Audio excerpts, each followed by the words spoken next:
The air in the classroom was thick with the scent of old books and freshly printed worksheets. As Elena sat at her desk, her fingers absent-mindedly tracing the edges of a well-worn novel, she had always loved literature, how words could transport a person into another world. But today her thoughts were elsewhere. Professor James Carter stood by the window, his sharp gaze scanning the courtyard below. His presence was magnetic. Every movement deliberate, every word he spoke held the weight of authority. And yet beneath that exterior, Elena sensed something more. A quiet loneliness, a restrained yearning. She had been his student for a year now, and in that time she had grown to admire him, not just for his intellect, but for his passion, his dedication to his subject, and perhaps more than she should admit, for the quiet intensity in his eyes whenever they locked with hers. James knew the boundaries that existed between them, and he respected them. But there were moments, stolen glances, subtle lingering pauses when the line between student and professor blurred just enough to leave him breathless. She was young, brilliant, full of potential, and he refused to be the one who altered the course of her future. But fate had a way of intervening. One evening, after a particularly heated discussion on poetry, Elena lingered after class. The other students had long since departed the room, bathed in the soft glow of the setting sun. She hesitated for only a moment before speaking. "Do you ever wonder, Professor Carter, what it would be like to break the rules, to just follow a feeling without worrying about consequences?" James turned to her, his expression unreadable. But she caught the flicker of something deep and unspoken before he sighed, and ran a hand through his dark hair. "Elena, life is full of consequences, and some rules exist for a reason."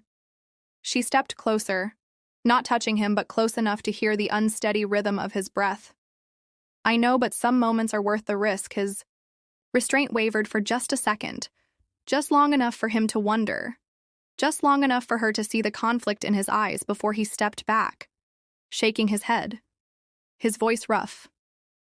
"Elena, this isn't right." But she wasn't deterred. She had seen the way he looked at her when he thought no one was watching. She knew this was more than just admiration. This was something deeper, something undeniable. The following weeks were torturous, stolen moments, heavy silences that said more than words ever could. It was a dance neither was willing to start, yet neither could step away from. Until one night. The university hosted a gala, an evening of celebration and formality. Elena arrived in an elegant dress that made her look far older than her. Years James was there too, dressed in sharp black, his usual composure fraying at the edges when he saw her across the room. They shouldn't have found themselves alone in the garden that night, but they did. The stars above them bore witness to the way he finally let his defenses crack, to the way she whispered his name. Not as a student, but as something more. And when he finally pulled her close, it was with a certainty that no amount of logic could dismantle. But reality was unyielding, and the world beyond that moment was waiting. They both knew what they felt was dangerous, impossible even. But for that night beneath the stars, none of it mattered. And sometimes in life, a moment like that was enough. But time was relentless, and so was the truth. As the weeks passed, the weight of secrecy grew too heavy to bear. James found himself withdrawing, knowing that what had happened in the garden could never be repeated. Elena felt the shift, the increasing distance, the walls rebuilding. Between them, one afternoon she confronted him after class, her voice quiet but firm. "Do you regret it?" James exhaled, closing his eyes for a moment before answering. "No, but that doesn't mean it was right."